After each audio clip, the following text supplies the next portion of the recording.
guys. Da. Alors, et maintenant, le kiff. Oui. La Russie vient d'attaquer un pays de l'OTAN, et cette fois, ce n'était pas seulement quelques drones perdus. C'était un missile russe, KH-101, l'un des missiles de croisière les plus avancés dont dispose la Russie. Ce qui signifie que les chances que ce soit un accident sont très très faibles. Maintenant, voici la partie que presque personne n'avait prévue. Quelqu'un avait en fait anticipé cette attaque, il y a des semaines, et l'a écrit en détail avant que cela se produise. Donc dans cette vidéo, nous allons voir de qui il s'agit, et pourquoi la Russie a quand même mené l'attaque, malgré le fait que leur plan ait été révélé. Poutine espérait que cette attaque remettrait enfin la Pologne à sa place. Peut-être que la Pologne cesserait d'aider l'Ukraine pour se concentrer sur sa défense. Mais il a déclenché précisément le résultat qu'il essayait d'éviter. Et ce n'est que le premier plan qui lui échoue. Car voyez-vous, Poutine a également envoyé un escadron d'assassins en Ukraine pour régler un compte personnel. Eh bien cette mission non plus ne s'est pas déroulée comme prévu. Honnêtement, tout ce que touche Poutine en ce moment se transforme en échec. La Crimée s'effondre. Les entrepôts russes disparaissent à un rythme tel que j'ai dû vérifier les chiffres moi-même. Et à l'intérieur de la Russie, les gens ne se contentent plus de se plaindre. Ils tiennent désormais à la télévision en direct des propos inimaginables il y a un an. Je suis Sam, et vous regardez Business Basics. Passons au sujet principal. La Russie attaque un pays de l'OTAN. Un missile de croisière russe a laissé un cratère en Pologne, à environ 100 km de la frontière ukrainienne. Et le langage officiel, du moins au début, a qualifié cette attaque d'exemple supplémentaire des actes irresponsables de la Russie. Mais était-ce vraiment irresponsable ? Parce qu'il y a environ un mois, les services de renseignement américains ont publié un rapport disant qu'un événement de ce genre allait se produire. C'est arrivé au début du mois de juillet. Regardez. Les États-Unis ont averti que la Russie prévoyait d'attaquer la Pologne pour tester la détermination de l'OTAN. Cet avertissement a été transmis directement au président polonais par les renseignements américains début du mois dernier, avec de nombreux détails. Avant d'y revenir, rappelez-vous que ce scénario s'est déjà produit. Déjà en 2022, et en fait même en 2021, les services de renseignement américains disaient à l'Ukraine et à l'Europe que Poutine préparait une invasion totale. Les commandants russes l'ignoraient alors, contrairement aux services de renseignement américains. On dirait qu'ils pouvaient lire dans l'esprit ou les lettres de Poutine. Ils avaient quelqu'un de très proche de lui qui leur transmettait tout, mais le problème c'est qu'à cause de la guerre en Irak et de tout ce qui s'était passé avant, des alliés majeurs comme l'Allemagne ne croyaient pas ce que les États-Unis disaient à l'Europe, pensant plutôt à une ruse américaine. Et l'Ukraine n'y croyait pas complètement non plus. Mais malheureusement, avec le recul, on sait que ce n'était pas une ruse. Poutine a bien envahi l'Ukraine, et cette invasion continue encore aujourd'hui. Malheureusement, à cause de la réticence des alliés européens et de l'Ukraine était en réalité moins préparée qu'elle n'aurait pu l'être, simplement parce que les avertissements n'ont pas été pris au sérieux. Et devinez quoi ? Au début de ce mois, les services de renseignement américains ont visé juste. Laissez-moi donc vous montrer ce rapport qui est sorti. Selon les renseignements, la Russie envisageait plusieurs scénarios de provocation contre la Pologne. L'un d'eux serait une frappe accidentelle de drone sur des infrastructures critiques. Une sorte de centrale électrique, quelque chose de très important. Un autre scénario serait une frappe aérienne destinée à activer les défenses aériennes polonaises près de la frontière. Et puis il y a le scénario le plus extrême dans ce rapport, qui consisterait en une véritable attaque hybride dans la région frontalière. Dans ce scénario, des troupes russes entreraient sur le territoire polonais. La version serait quelque chose comme la Russie prétendant qu'un de ses hélicoptères ou avions s'est écrasé en Pologne à cause d'une défaillance du GPS. Vous savez, juste une simple erreur honnête. Ensuite, une mission de sauvetage est lancée, et des troupes russes franchissent la frontière pour récupérer leur zone. Mais en réalité, ils ne repartent jamais. Ils finissent simplement par occuper le territoire polonais. Je sais que ça peut sembler un peu tiré par les cheveux, mais souvenez-vous, c'est le même pays qui croyait vraiment qu'il prendrait l'Ukraine en 3 jours. En plus, la Russie ne fait ici que réfléchir à ce qu'elle pourrait faire. Et c'est l'idée la plus folle qu'ils aient eue.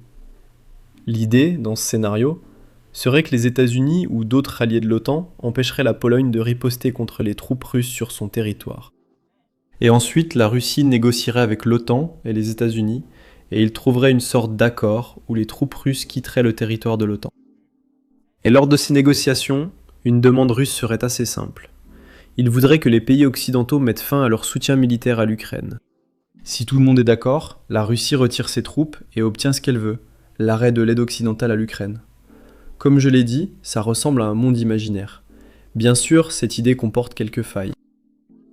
Premièrement, la Russie ne peut pas se permettre une guerre avec l'OTAN actuellement, car ses troupes sont déjà engagées dans une opération militaire spéciale de 3 jours que Poutine évite d'évoquer.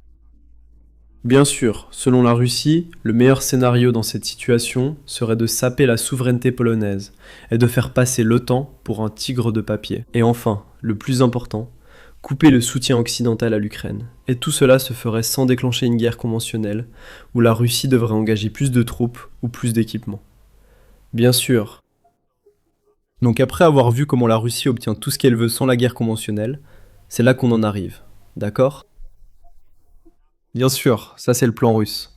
Maintenant on a demandé à l'OTAN ce qu'ils en pensaient, et ils ont en fait nommé 2 villes russes spécifiques qu'ils cibleraient.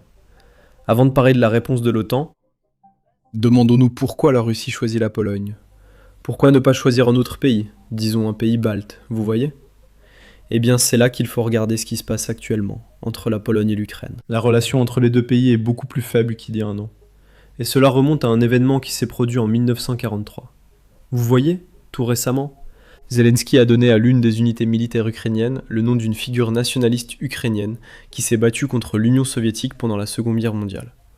Cet homme s'appelle Bandera, et il voulait un État ukrainien indépendant, et il s'est battu très durement contre les soviétiques pour cela. Donc en Ukraine, il est très admiré.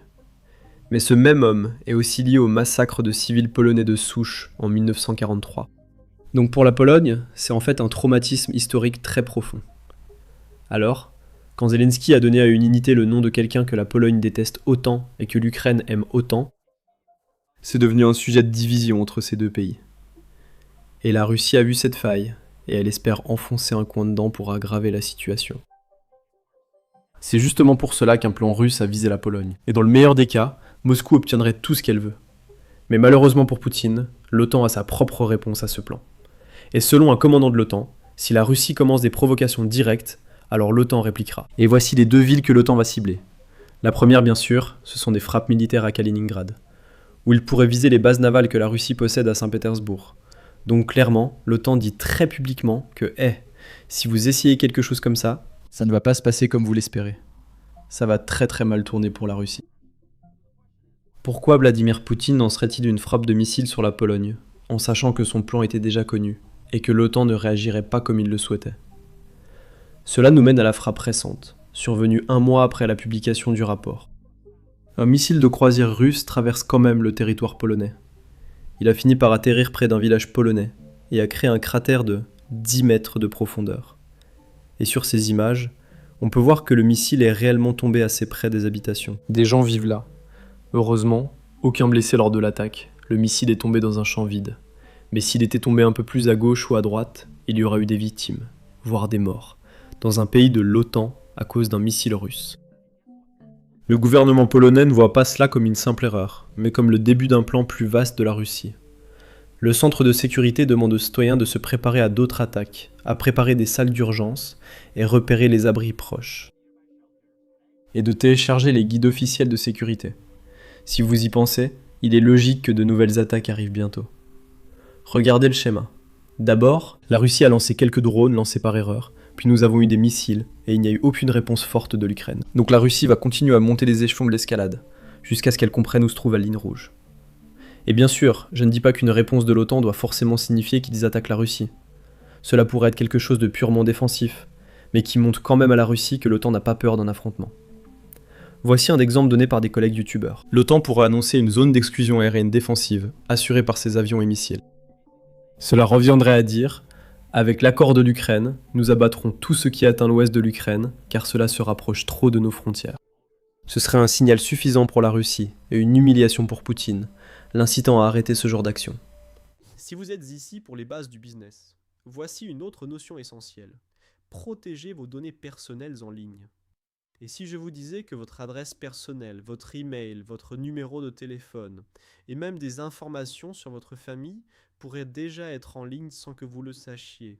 Chaque jour, des courtiers en données et des sites web publics collectent, publient et vendent des informations personnelles. Cela peut entraîner du spam, des arnaques, des vols d'identité, et même mettre votre vie privée en danger. C'est pourquoi j'aime Incogni. Incogni trouve automatiquement où vos informations personnelles sont exposées, et envoie des demandes de suppression en votre nom. Ils ne peuvent pas vous nuire s'ils ne peuvent pas vous trouver. Et avec le forfait illimité, vous pouvez aller encore plus loin. Collez simplement le lien du site exposant vos informations personnelles, et les experts d'Incogni s'occuperont du reste avec des suppressions sur mesure. Commencer ne prend que quelques minutes, et après une autorisation unique, Incogni s'occupe du plus compliqué à votre place. Reprenez le contrôle de votre vie privée dès aujourd'hui. Utilisez mon code spécial pour obtenir 60% de réduction sur tout abonnement annuel à Incogni. Scannez le code QR ou cliquez sur le lien ci-dessous et commencez à supprimer vos informations personnelles d'Internet. Heureusement, même sans réaction de l'OTAN, le plan de Poutine visant la Pologne lui échoue déjà. Regardez. Rappelez-vous, le but entier de toute cette planification que la Russie mène est de faire peur à la Pologne pour qu'elle cesse de soutenir l'Ukraine. Et devinez la réaction de la Pologne après cette frappe. Elle envisage d'envoyer plus de missiles patriotes à l'Ukraine après la chute du missile russe sur son territoire. C'est donc l'opposé de ce que voulait le Kremlin. Mettons la musique le Curb Your Enthusiasm pour montrer à Poutine comment ça se passe. Malheureusement pour Vladimir, ce n'est pas son seul plan raté cette semaine. Voilà de quoi je parle. Comme vous le savez, depuis le début de cette guerre, l'Ukraine s'en prend systématiquement aux généraux russes, aux responsables russes et aux officiers russes qui ont commis des crimes de guerre en Ukraine. Certains de ces généraux sont morts à quelques kilomètres du Kremlin, sans même être en sécurité dans la capitale russe. Maintenant, bien sûr, pour toutes ces raisons, Poutine voulait se venger. Il a alors envoyé quelqu'un en Ukraine pour éliminer un commandant ukrainien. Mais cela ne s'est pas déroulé comme prévu. Zelensky a récemment confirmé qu'il y avait eu une tentative contre le commandant de Kharkiv, Ihor Obilensky. L'assaillant et un complice ont été arrêtés. Les procédures sont en cours. J'ai examiné cette tentative d'assassinat et c'était vraiment passé tout près. Laissez-moi vous montrer ce que je vais dire. Nous avons en fait une vidéo de l'homme qui a mené la tentative, et il s'agit en réalité d'un Ukrainien. Des agents russes l'ont approché en se faisant passer pour le SBU, donc les services de sécurité ukrainiens, et lui ont dit que ce commandant qu'il visait était en réalité un traître à l'Ukraine qui devait être éliminé. Donc, cet homme a cru son agent russe, et il s'est approché de ce commandant et lui a mis un pistolet dans le dos. Maintenant, heureusement pour tout le monde, l'arme s'est enrayée, heureusement aussi pour l'homme qui tenait l'arme, parce qu'il croyait vraiment aider l'Ukraine alors qu'en réalité c'était pas le cas. Donc heureusement, le pistolet n'a pas tiré. Étonnamment, Poutine a encore échoué. Et il semble que cela devienne une sorte de tendance. Rien de ce que Poutine essaie ne se passe comme prévu. Et c'est quelque chose que les Russes à l'intérieur de la Russie réalisent aussi. Nous avons maintenant des propagandistes russes et des citoyens russes ordinaires qui demandent aux responsables de simplement démissionner et quitter le pays. Ils souhaitent qu'une autre personne dirige le pays pour sortir du chaos créé par ces élites. Regardons cet extrait dans un instant. Mais avant cela, je veux vous montrer ce titre qui m'a vraiment énervé. Regardez, c'est vraiment décevant. Maintenant, juste un peu de contexte. C'est quelque chose que nous avons déjà abordé dans des vidéos précédentes, mais l'Iran envoie des composants de drones à la Russie depuis très longtemps. Et tout récemment, il y avait un cargo qui transportait ces composants vers la Russie à travers la mer Caspienne. Et devine quoi ? L'Ukraine a découvert que ce navire faisait de la contrebande d'armes vers la Russie, et ils ont neutralisé le navire. Ils ont attaqué le navire.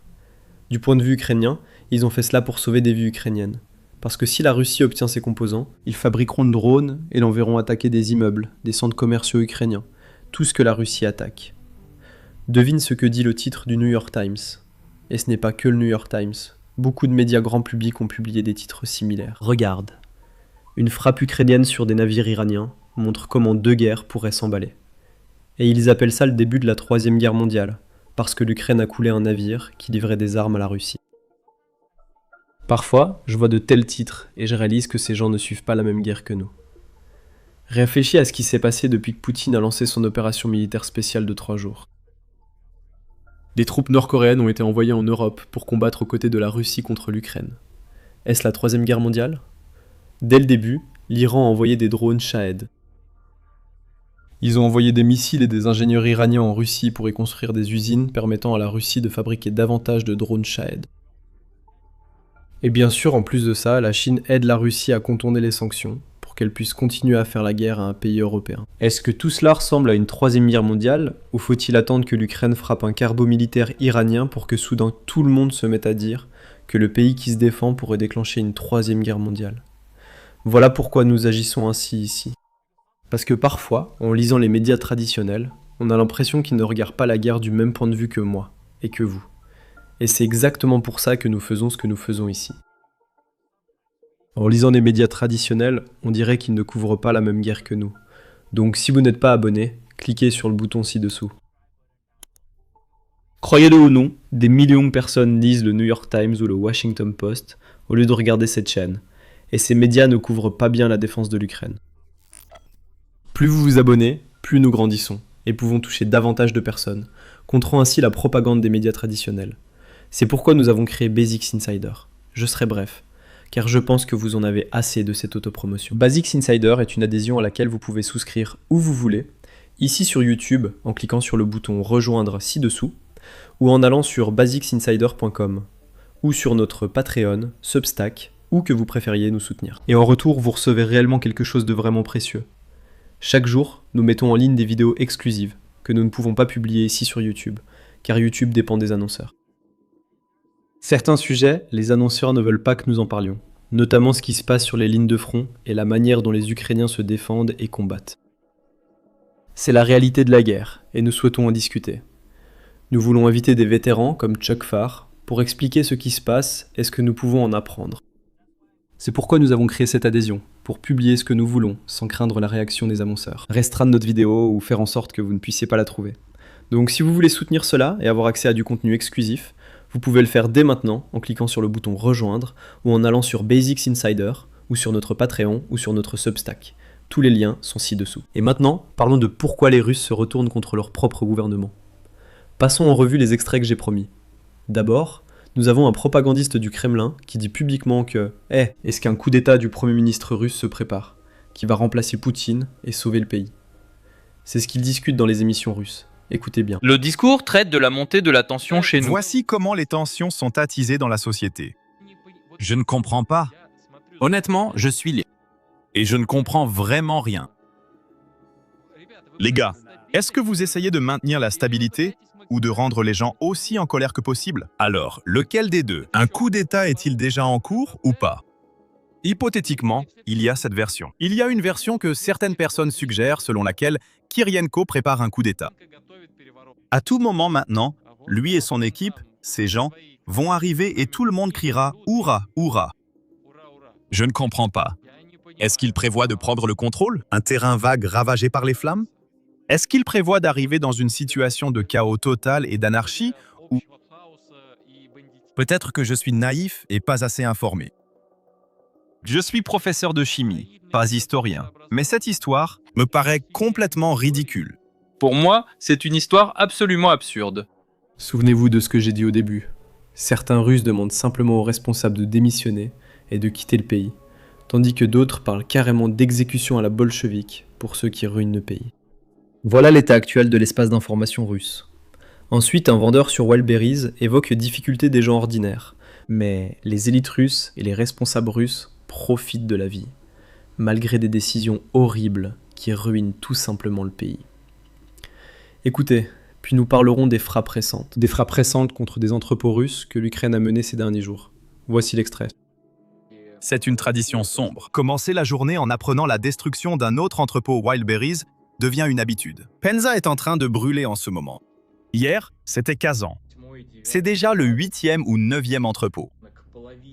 On approche de la moitié de la logistique de Wildberries, détruit au cours de la dernière semaine et demie.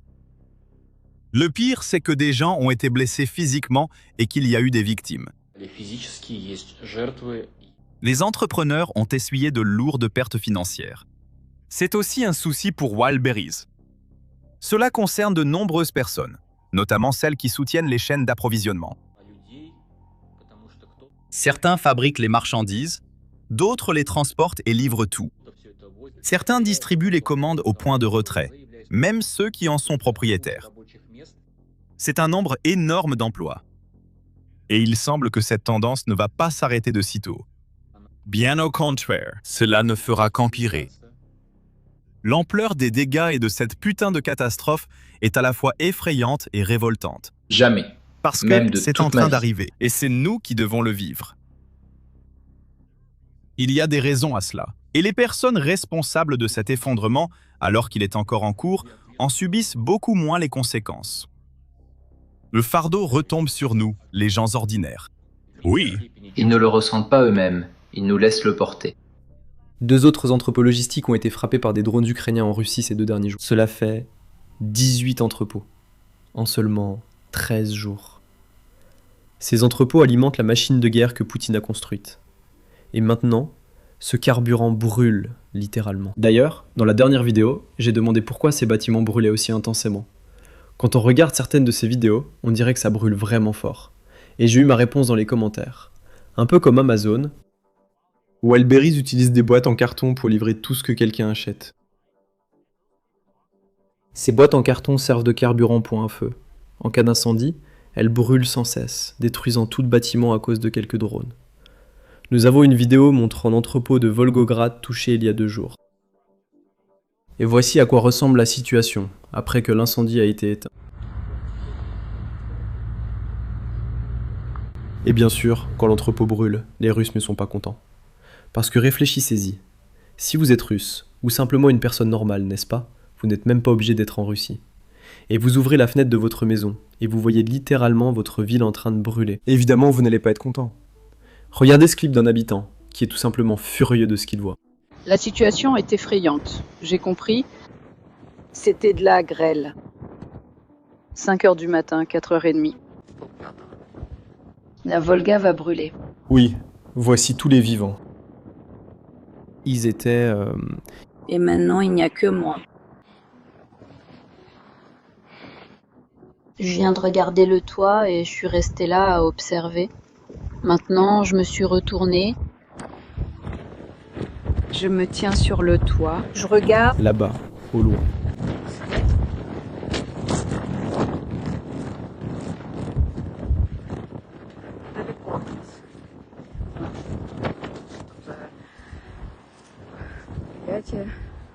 Et aussi là-bas. 5. La fumée aussi. C'est énorme. Je vais tout filmer d'ici. D'accord.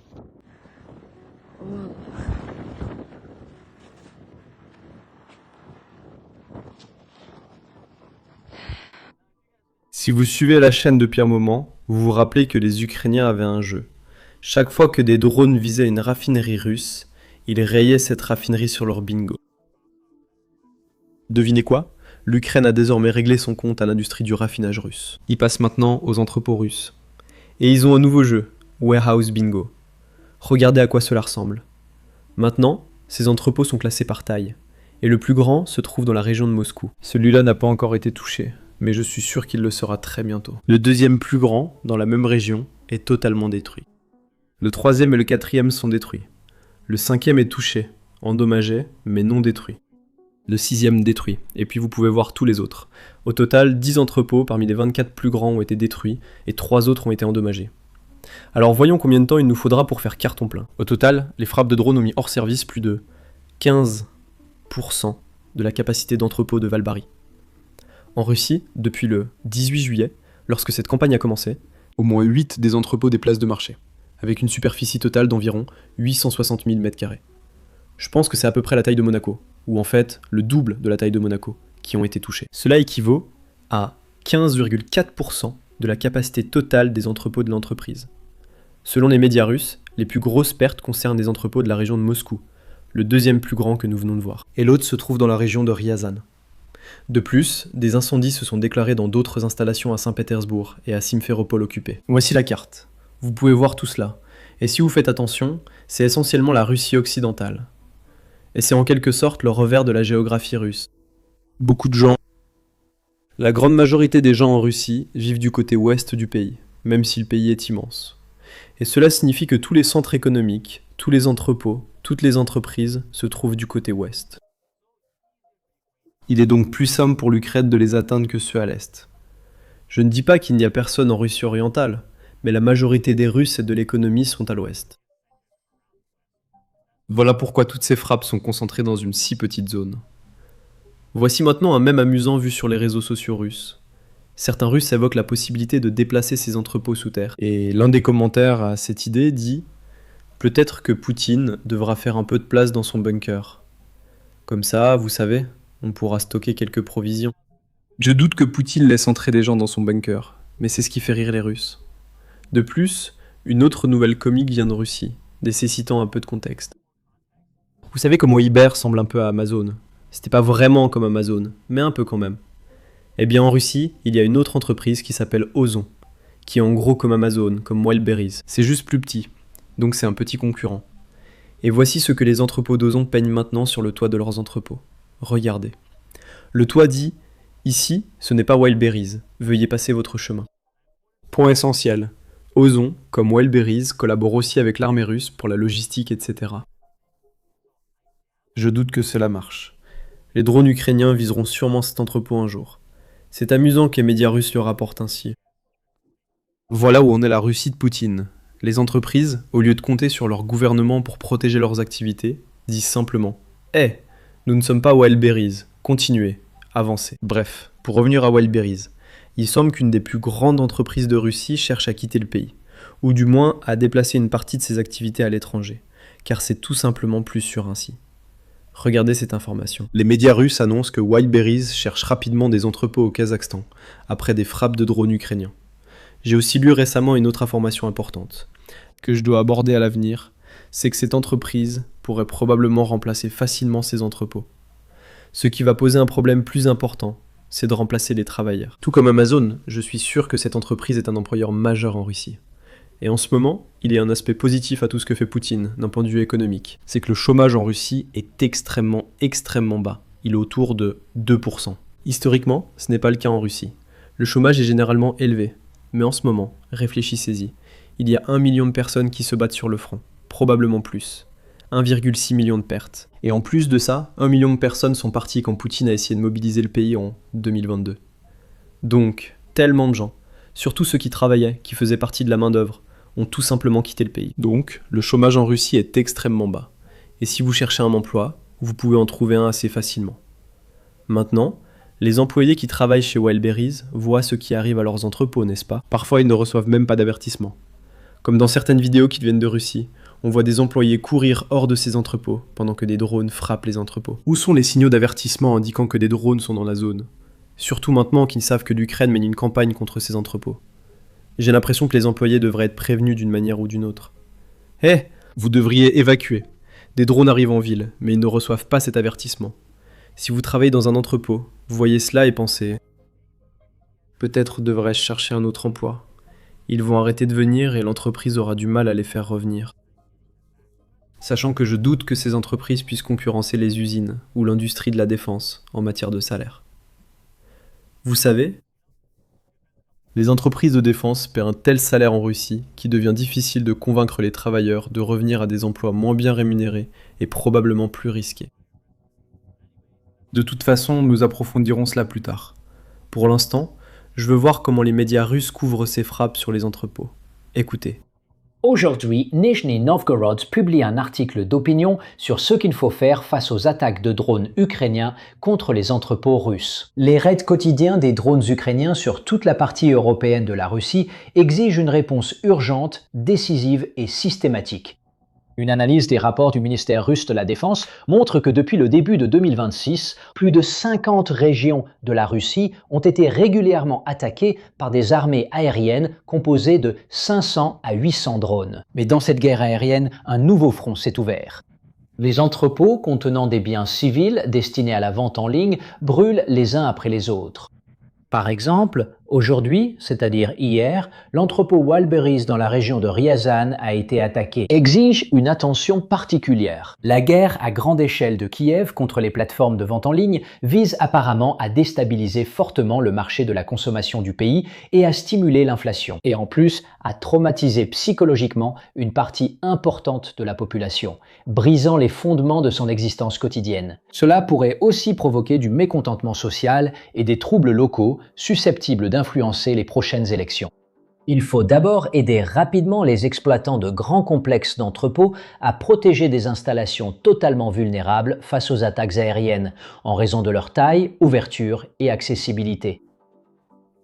Les entrepôts, cependant, ont aussi un avantage. Le grand espace sur leur toit plat est pratique pour installer des points de défense aérienne fortifiés, pour lesquels les bons vieux sacs de sable, les projecteurs, Les mitrailleuses lourdes et canons anti-aériens à tir rapide conviennent parfaitement. Ils peuvent aussi servir de point de lancement pour des intercepteurs de drones et installations anti-incendie renforcées. Sur les accès aux entrepôts, lorsqu'une alarme retentit, on peut déployer des ballons de barrage. Peut-être est-il temps de créer et de former des équipes de volontaires civils anti-drones. Voilà donc les prochaines étapes pour la population russe. D'abord, former des équipes de volontaires anti-drones. Et ensuite, ils vont se dire « ces gars-là sont déjà formés. Pourquoi ne pas les envoyer directement au front ? Ce serait plus rapide, la Russie ayant toujours besoin de troupes. » N'est-ce pas ? Je pense que c'est ce qui va se passer. Puisque nous évoquons les drones, il faut voir les drones ukrainiens équipés de fusils à pompe, capables d'abattre des drones russes en vol. C'est encore un court extrait, issu de nos vidéos exclusives habituelles, publiées pour les membres de Basics Insider. Si vous voulez regarder cela régulièrement, vous pouvez devenir membre dès maintenant en cliquant sur le bouton rejoindre ci-dessous, en allant sur Basics Insider, ou en vous rendant sur notre Patreon ou Substack. Tous les liens sont en bas. Mais voici un extrait, profitez-en. Oui, donc tu as... Ce que tu as, c'est un problème d'impact cinétique quand tu fais s'écraser un drone sur un autre. C'est un échange 1 pour 1. Ce n'est pas ça. C'est au final, c'est pas efficace.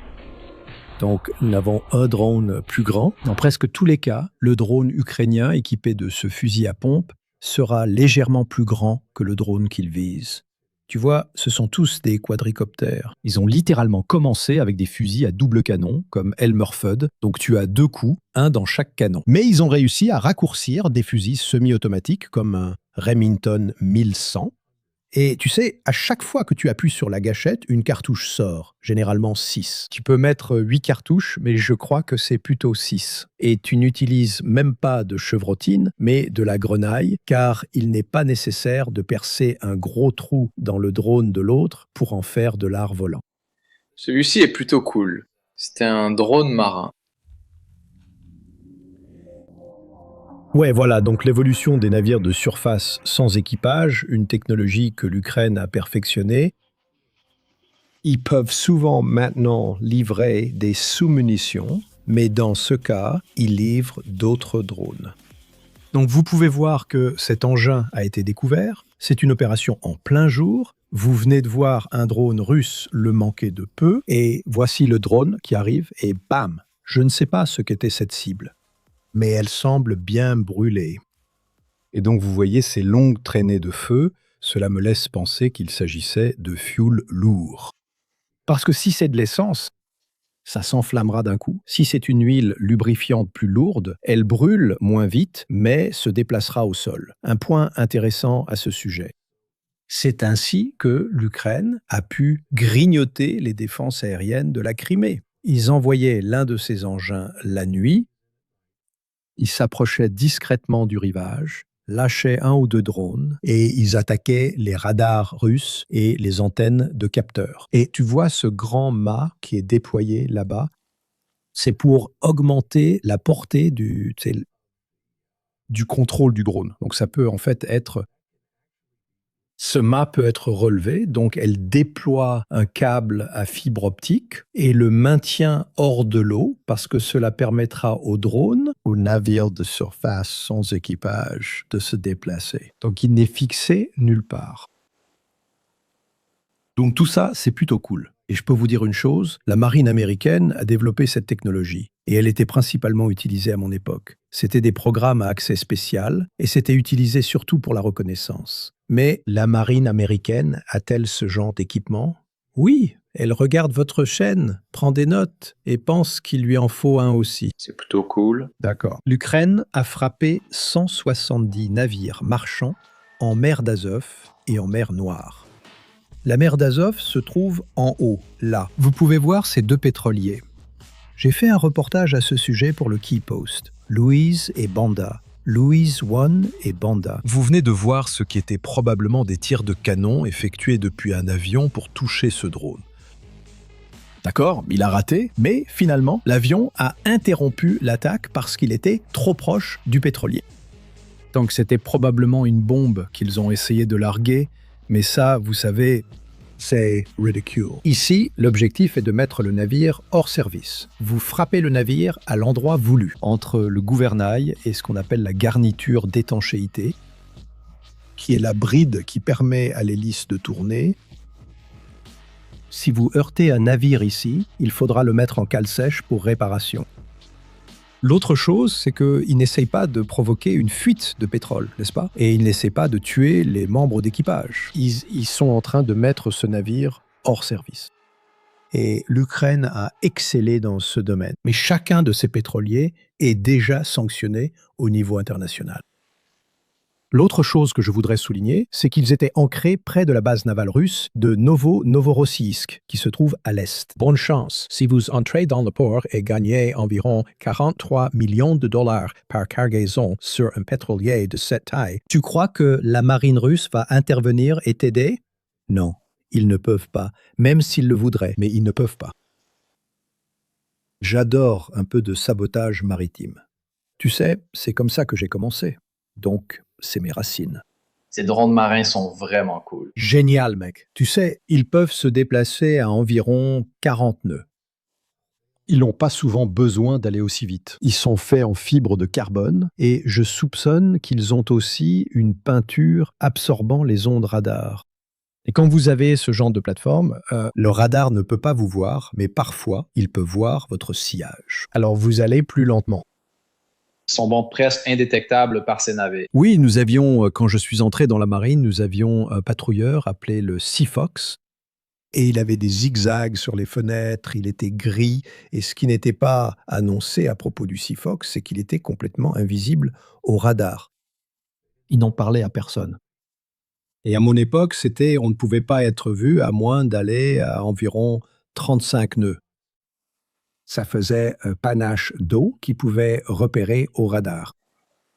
Donc c'était un programme furtif qui se cachait complètement à la vue de tous. Et, chose intéressante, ils ont vendu 5 patrouilleurs Sea Fox aux Israéliens, mais ils y ont mis des bandes de métal. Donc en fait, ils apparaissaient bien sur le radar. C'était une petite astuce assez étrange. Mais pour les drones marins ici, je pense qu'on parle de la même technologie. Combien de drones faut-il pour couler un pétrolier? Pour le couler, un seul suffit. C'est incroyable. Tu sais, sur un navire de guerre, un porte-avions en est un bon exemple. Il y a 5000 personnes sur un porte-avions. Tu as un destroyer de 300 pieds. Il peut y avoir 200 personnes à bord parce qu'il faut faire fonctionner tous les capteurs, il faut gérer toutes les armes et tu as besoin du reste de l'équipage pour réparer les dégâts. Tu sais, ce navire marchand qu'on voit n'a sûrement même pas 30 hommes à bord. Et tu sais, leur capacité à gérer les avaries est limitée. C'est beaucoup de pétrole. Oui, c'est vrai. Mais écoute, ils exportent plus de distillats maintenant. Ils exportent plus d'essence ni de diesel. Ils ne peuvent plus en obtenir. Leur approvisionnement est inférieur de 65% à leur consommation. Et tiens, on assiste au début de la fin de cette guerre. Je le ressens vraiment comme ça. À plus, mec. Je crois qu'un avion de chasse a été détruit sur le tarmac. Torment. Oui, je me souviens de celui-ci. Donc, c'est une frappe aérienne sur un poste de contrôle de drone. On a une grosse explosion comme ça. Et ensuite, c'est l'évaluation des dommages de combat. Donc, il y a un avion de chasse ukrainien qui a en fait largué une bombe guidée sur cette cible. Je ne sais pas exactement où c'est, mais je pense que c'est un canal sur le côté gauche de la photo. Vous savez, le fait qu'il y ait une frappe aérienne ukrainienne en dit long sur la supériorité ou la domination aérienne locale au-dessus de la ligne zéro. Il y a 4 ans, la Russie avait, vous savez, la supériorité aérienne partout. Aujourd'hui, les deux camps alternent la domination aérienne locale. Et en général, ces bombes guidées sont réservées aux postes de commandement et aux points de contrôle des drones. Vous pouvez voir si vous étiez en train de prendre, si vous vous réfugiez dans ce bâtiment. Vous savez, on pourrait trouver une chaussette peut-être, mais c'était tout l'objectif de la frappe. C'est une bombe planante larguée par un chasseur. Oui, je pense que dans ce cas, c'est probablement, vous savez, ce qu'ils appellent des bombes planantes. Celle-ci est arrivée tellement vite, je pense qu'on parle plutôt d'une bombe française AASM Hammer ou d'une bombe du type GBU.